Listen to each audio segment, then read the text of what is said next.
Where the Red Fern Grows, Chapter 14. A few days later, on his way back from the mill, one of the Hatfield boys stopped at our place. He told me my grandfather wanted to see me. It was unusual for Grandpa to send for me, and it had me worried. I figured that he wanted to talk to me about the death of Reuben Pritchard. I always enjoyed talking to my grandpa, but I didn't want to talk about Reuben's death. Every time I thought of him, I lived the horrible tragedy all over again. After a practically sleepless night, the next morning I started for the store. I was walking along deep in thought when little Ann zipped by me. She was as happy as a young gray squirrel. She wiggled and twisted, and once she barked at me. I looked behind me. There was old Dan trotting along. He stopped when I turned around. Little Ann came up to me. I scolded them and tried to explain that I wasn't going hunting. I was just going up to the store to see what my grandpa wanted. They couldn't or didn't want to understand. I picked up a small stick and slapped my leg with it. In a deep voice I said, "Now you go home or I'm going to wear you out." This hurt their feelings. With their tails between their legs and trotting side by side, they started back. Every little way they would stop and look back at me. It was too much. I couldn't stand it. I began to feel bad all over. "Well, all right," I said. "Come on, you can go. But Dan, if there are any dogs around the store and you get in a fight, I won't take you hunting for a whole year, and I mean that," although I knew I didn't. They came running, tickled to death. Little Ann took one of her silly spells. She started nipping at the long red tail of old Dan. Not getting any reaction from him, she jumped over him. She barked at him. He wouldn't even look at her. She ran around in front of him and laid down in the trail, acting like a cat ready to spring. Stiff-legged, he walked up close to her, stopped, and showed his teeth. I laughed out loud. I knew he wouldn't bite her any more than he would bite me. He was just acting tough because he was a boy dog. After several attempts to get him to play, Little Ann gave up.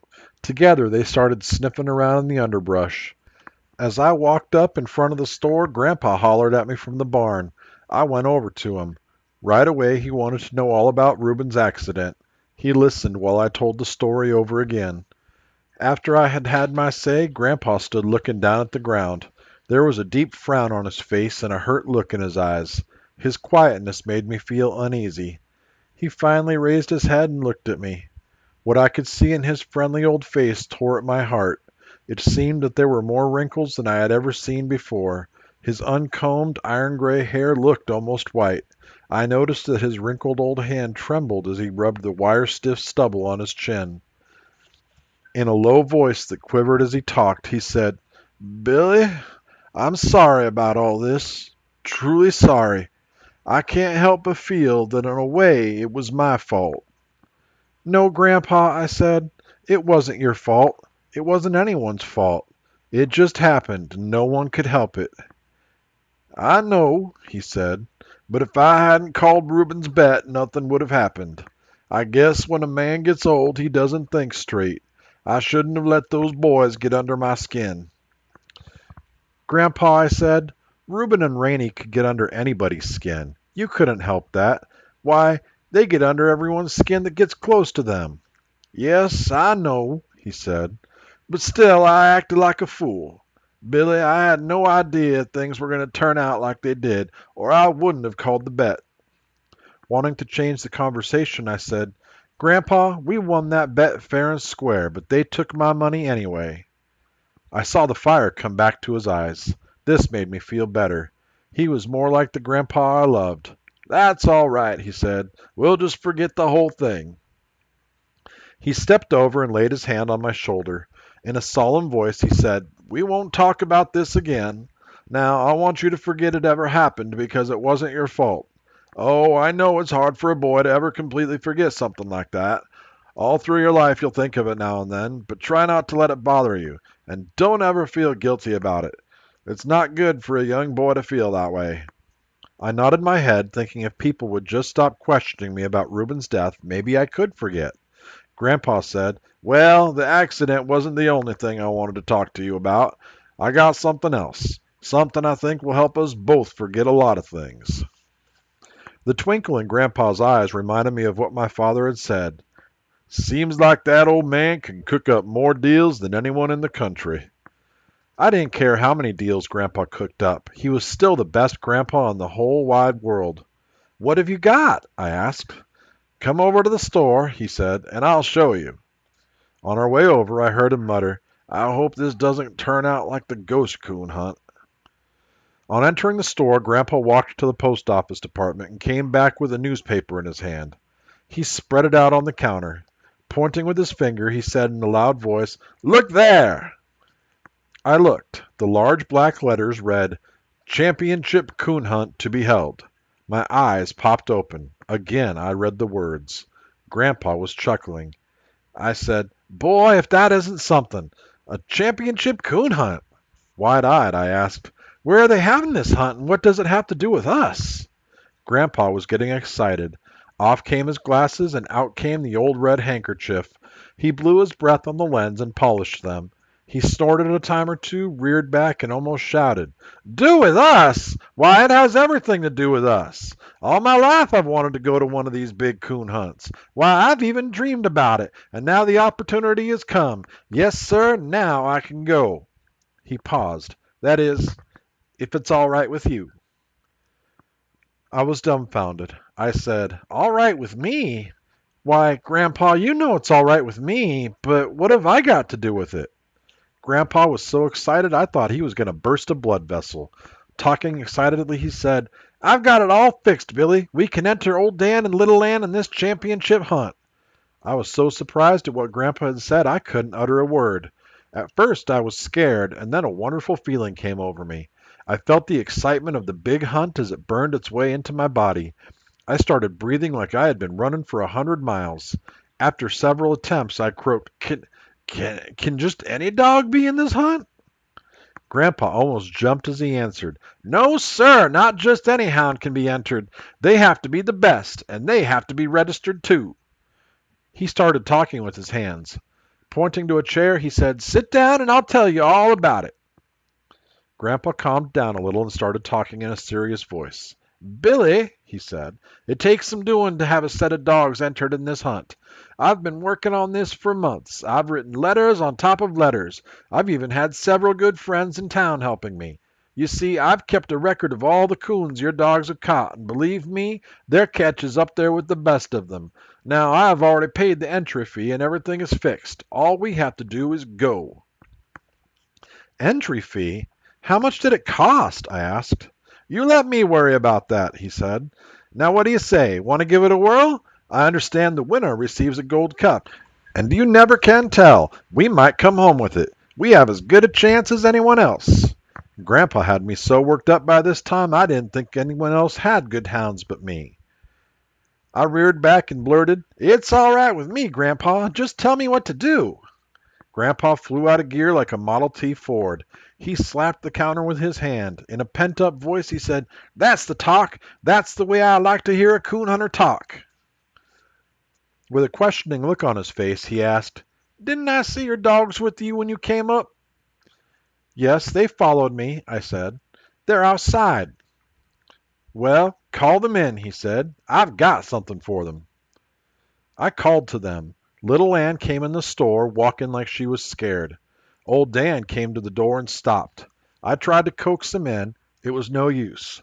My dogs, never being allowed in the house, were scared to come in. Grandpa walked over to a hoop of cheese and cut off 2 chunks about the size of my fist. He walked to the door, talking to old Dan. "What's the matter, boy?" he said. "You scared to come in? Well, that shows you're a good dog." He handed him a piece of cheese. I heard it rattle in his throat as he gulped it down. Grandpa came back and set little Ann up on the counter. He chuckled as he broke the cheese up in small pieces and fed her.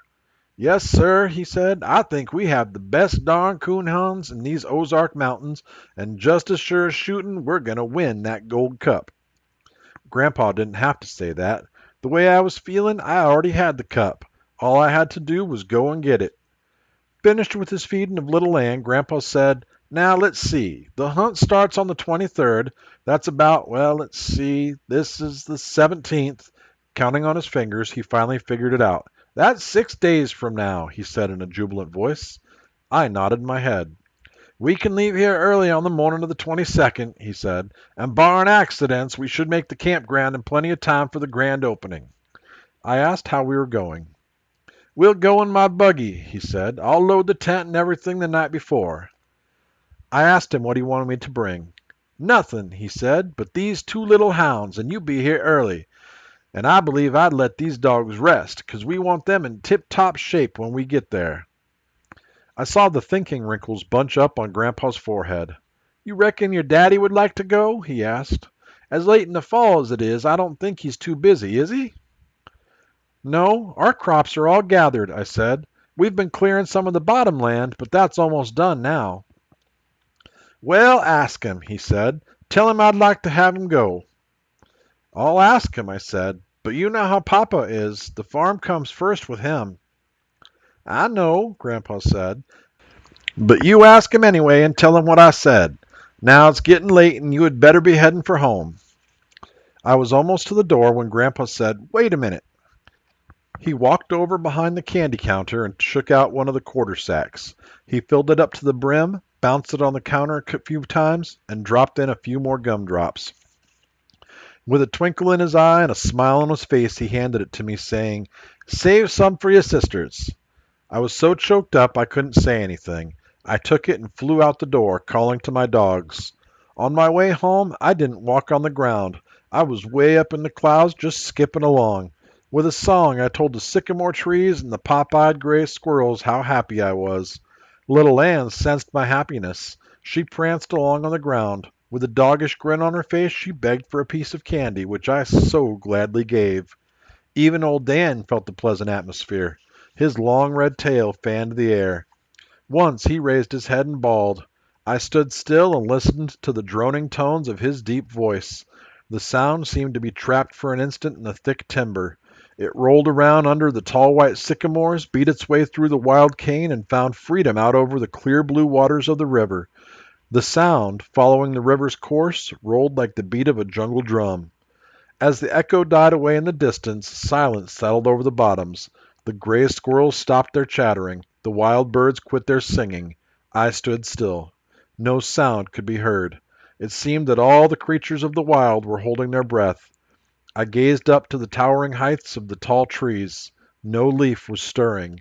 The silence seemed strained and expectant, like a young boy waiting for a firecracker to explode. I looked at old Dan. He was standing perfectly still with his right foot raised and his long ears fanned open. He seemed to be listening and challenging any living creature to make a noise. The silence was broken by the whee of a red-tailed hawk. This seemed to be a signal. All around me the happy atmosphere resumed its natural state. I heard the bam bam bam of a woodpecker high in the top of a box elder snag. The cry of a kingfisher and the scream of a blue jay blended perfectly with the drum-like beat. A barking red squirrel, glued to the side of a hackberry tree, kept time to the music with the beat of his tail. Each noise I heard and each sight I saw was very familiar to me, but I never grew tired of listening and watching. They were a God-sent gift, and I enjoyed them all. As I skipped along, it was hard for me to realize all the wonderful things that had happened to me in such a few short years. I had two of the finest little hounds that ever bawled on the trail of a ringtail coon. I had a wonderful mother and father and three little sisters. I had the best grandpa a boy ever had, and to top it all, I was going on a championship coon hunt. It was no wonder that my heart was bursting with happiness. Wasn't I the luckiest boy in the world? Everyone was just sitting down to supper when I got home. My sisters quit the table for the candy. I told them to divide it equally. The oldest one asked if I wanted any of it. "No," I said. "I brought it all for you." Of course, I didn't tell them about the 4 pieces I had in my pocket. They thanked me with their clear blue eyes. I guess it's pretty hard for a young boy to fool his mama. She took one look at me and called me over. She ruffled up my hair, kissed me, and said, "If my little boy's eyes get any bigger, they're going to pop right out of his head. Now tell me, what are you so happy about?" Before I could say anything, Papa chuckled and asked, "What's going on between you and your grandpa? What are you and that old man cooking up now?" As fast as I could talk, I started telling about the big coon hunt. I told how hard Grandpa had been working to have my dogs entered and how he had already paid my entry fee. Catching my breath and looking at Papa, I said, "We're going in his buggy, and he wants you to go." I waited in silence for his reply. Papa sat there staring off into space, sipping his coffee and saying nothing. I knew he was thinking. In the silence, I was sure I could hear my heart thumping. I said, "Papa, please go. We'll have a lot of fun, and besides, the winner receives a big golden cup." He scratched his head and said, "Billy, I'd sure like to go, but I don't see how I can with all this work around here." I was beginning to think that Papa wasn't going to go. Then Mama started talking. "Work?" she said. "Why, all the work is practically done. I don't know of one thing you couldn't put off for a few days. Why don't you go? You haven't been anywhere since I don't know when." "It's not only the work I'm thinking of," Papa said. "It's you and the girls." "Why, don't worry about the girls and me," Mama said. "We'll be all right. Besides, it'll be several months yet before I need any help." When Mama said this, it dawned on me. I had been so busy with my coon hunting I hadn't noticed anything unusual. Mama's tummy was all swelled up. She was going to have a baby. I felt guilty for not having noticed. I went over and put my arms around her and kissed her. Papa spoke up. "It's sure going to be a big hunt," he said. "I heard something about it up at the store one day." "Grandpa said there will be hunters there from everywhere," I said, "and some of the best coon hounds in the country." "Do you think you have a chance to win the cup?" Papa asked. I started to answer him when the little one piped up. "They can't beat old Dan and little Ann," she said. "I just bet they can't." Everyone laughed at her serious remark. I would have kissed her, but she had candy, cornbread, and molasses all over her face. I told Papa I didn't know how good those dogs were, but there was one thing I did know. If they beat mine, they would have to hunt harder than they ever had before. After I had my say about the dogs, a silence settled over the dining room. Everyone was looking at Papa and waiting for his answer. I saw a pleased smile spread over his face. He stood up. "All right, I'll go," he said. "And by golly, we'll bring that gold cup back too." My sisters started clapping their hands and squealing with delight. A satisfied smile spread over my mother's face. At that moment, I'm sure no boy in the world could have been happier than I. Tears of happiness rolled down my cheeks. Mama wiped them away with her apron. In the midst of all the excitement, my little sister, not saying a word, climbed down from her chair. No one said anything. We just watched her. Still clutching a spoon in her small hand, she came around the table and walked up to me. Looking down at the floor, in a bashful voice, she asked, "Can I have the gold cup?" Putting my finger under her sticky little chin, I tilted her head up. I smiled as I looked into her clear blue eyes. I said, "Honey, if I win it, I'll give it to no one but you."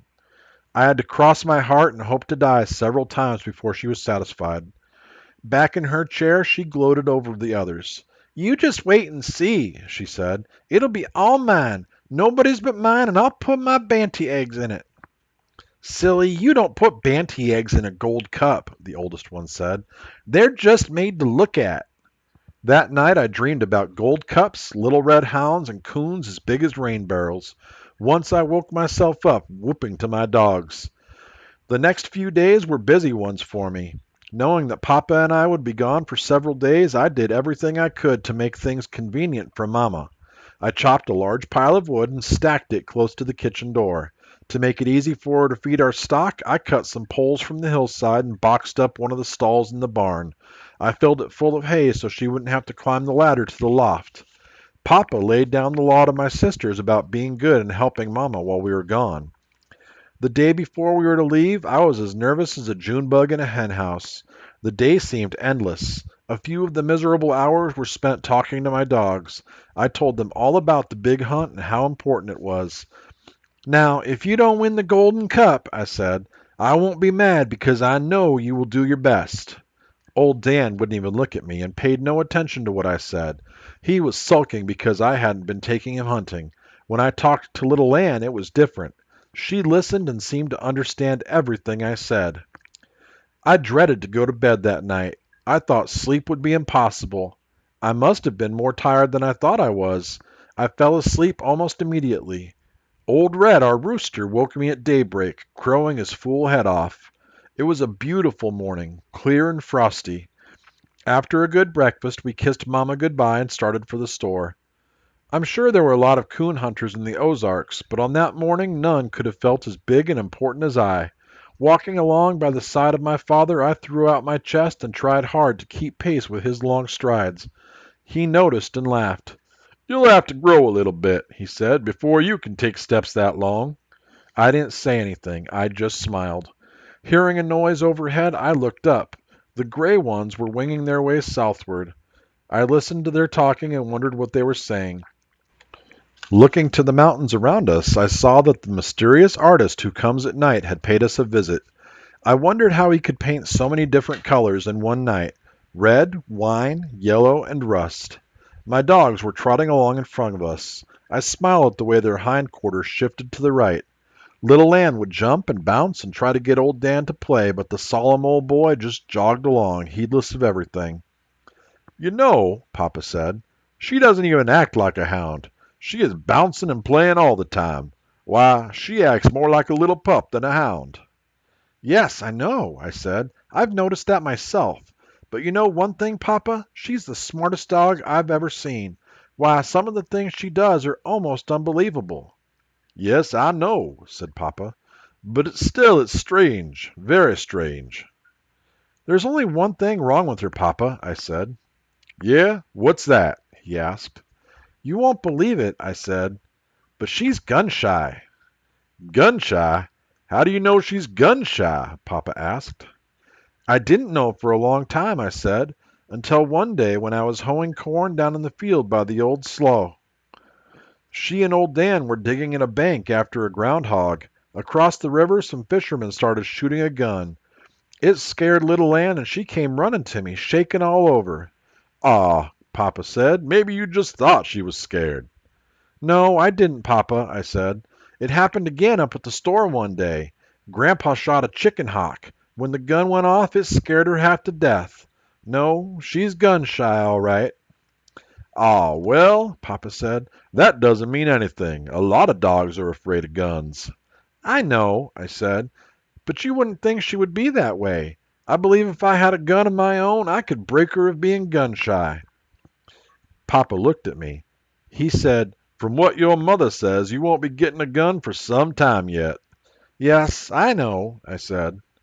When we reached the store, we saw the team was already hitched to the buggy and was standing in front of the store. Grandpa had loaded the tent and several boxes of groceries. I had never seen him in such high spirits. He slapped Papa on the back, saying, "I'm sure glad you could go with us. It'll do you good to get out once in a while." Papa laughed and said, "It looked like I had to go or have everyone in the family mad at me." Looking in the buggy, I saw my axe. I didn't think I ever wanted to see it again, but for some reason it didn't look like I thought it would. There was no blood on it, and it looked harmless enough laying there all clean and bright. Grandpa saw me looking at it. He came over. "I kept it a few days," he said, "just in case the marshal wanted to ask some questions. Everything seems to be all right now, and we may need a good axe on this hunt." Grandpa sensed how I felt about the axe. He waited in silence for my answer. The excitement of the hunt was so strong in me, even the sight of the axe brought back only a fleeting remembrance of Reuben's accident. I said, "Yes, we will need one. Besides, it's a good one, and there's no use in throwing it away." Grandpa laughed, reached over, and screwed my cap around on my head, saying, "That's the boy. That's what I wanted you to say. Now, you better go to the barn and get some hay and make a bed in the buggy box for your dogs." "Oh, Grandpa," I said, "they can walk. They don't ever get tired. Besides, they're used to walking." "Walk!" Grandpa almost shouted. "They're not going to walk. No, sir, not if I can help it. You want them to be footsore when we get there?" Papa chuckled and said, "We can't win a gold cup with two sore-footed hounds, can we?" "Of course not," Grandpa said. "Now you go and get that hay like I said." As I turned to go to the barn, I couldn't help but smile. It made me feel good to have my papa and grandpa so concerned about my dogs. I had only taken a few steps when Grandpa said, "Oh, wait a minute." I stopped and turned around. Walking up to me and glancing toward the house as he did, he whispered, "In that empty kraut barrel in the harness room there's a jug of corn liquor. Cover it up in the hay so your grandma won't see it, and bring it back with you." With a twinkle in his eye, he said, "You never can tell when we'll need some medicine." I knew my father wouldn't drink any of the liquor, but if Grandpa wanted to take along a whole barrel, it was all right with me. Just when I thought we were ready to leave, Grandma came bustling out. Grandpa got nervous. He whispered and asked, "Did you hide the jug good?" I nodded my head. Grandma handed Grandpa a pair of long-handle underwear and a scarf, saying, "I knew you'd forget something." Grandpa snorted, but knew there was no use arguing with her. She started picking around in the groceries, asking about salt, pepper, and matches. "Nanny, we've got everything," he said. "You must think I'm a baby and don't know how to pack a grub box." "A baby?" Grandma snorted. "Why, you're worse than a baby. At least they have a little sense. You don't have any at all. An old codger like you out chasing a coon all over the hills." At her biting remark, I thought Grandpa was going to blow up. He snorted like Daisy, our milk cow, when she had seen a booger. I crawled up in the buggy box with my dogs and hung my feet out. Grandma came over and asked me about warm clothes. I told her I had plenty. She kissed me goodbye, and we were on our way.